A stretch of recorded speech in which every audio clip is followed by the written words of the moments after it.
Baik, nah ini gempa yang terjadi di Palu, Donggala dan area-area sekitarnya memang menarik dari sisi likuifaksi ya, karena memang konon ada satu kampung yang hilang, ada rumah bisa berjalan seakan-akan gitu ya, bahkan tiang listrik berjalan.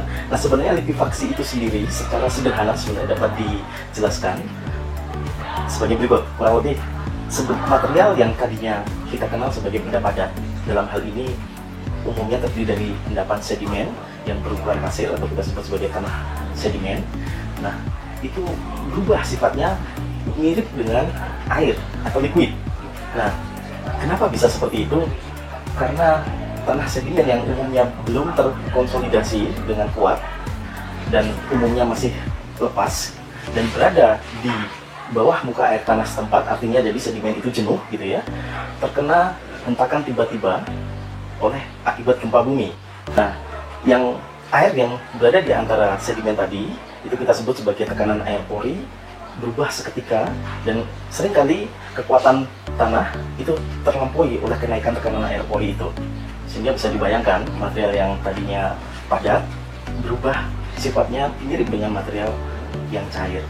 Kalau itu berada pada satu kemiringan, tentunya material itu akan bergerak, entah bergeraknya merayap, bisa juga mengalir mirip dengan air. Bisa dibayangkan kalau di atasnya ada bangunan, ada juga infrastruktur lain, jalan, jembatan, tiang listrik dan sebagainya, pasti akan ikut bergerak.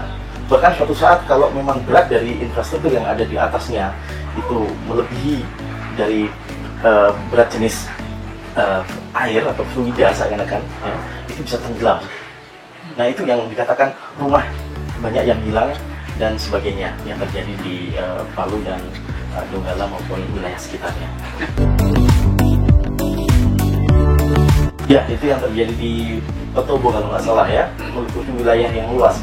Ya memang dalam likuifaksi ada beberapa fenomena yang mungkin terjadi. Secara ilmiah kita mengenal juga ada istilah flow liquefaction, di mana kekuatan tanahnya itu terlampaui oleh akibat kenaikan tekanan air pori, sehingga betul-betul materialnya itu menyerupai atau berperilaku sebagai air. Itu flow liquefaction, dan itu memang suatu kejadian yang saya katakan cukup dahsyat dalam proses likuifaksi, dan impact-nya akan sangat besar. Ada juga sebenarnya likuifaksi yang tidak sampai pada kondisi kekuatan tanahnya tidak terlampaui oleh kenaikan tekanan air pori. Itu akan hanya membentuk retakan-retakan, dan dalam retakan itu biasanya keluar air membawa material-material pasir yang biasanya menyusun endapan-endapan tadi. Itu kita sebut dalam istilah ilmiah cyclic mobility dalam proses likuifaksi. Ya memang secara sederhana, dan mungkin masyarakat agak sulit untuk melihat apakah saya duduk di atas wilayah yang berpotensi likuifaksi atau tidak gitu ya.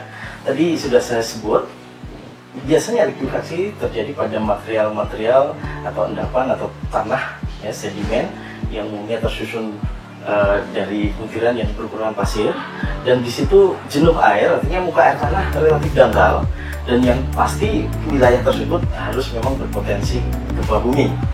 Nah, ketiga hal itu yang memang harus diwaspadai kalau ada gempa bumi dan kita mendapatkan material-material yang memang belum terkonsolidasi secara baik, ya, kurang kuat, dan memang muka air tanahnya dangkal.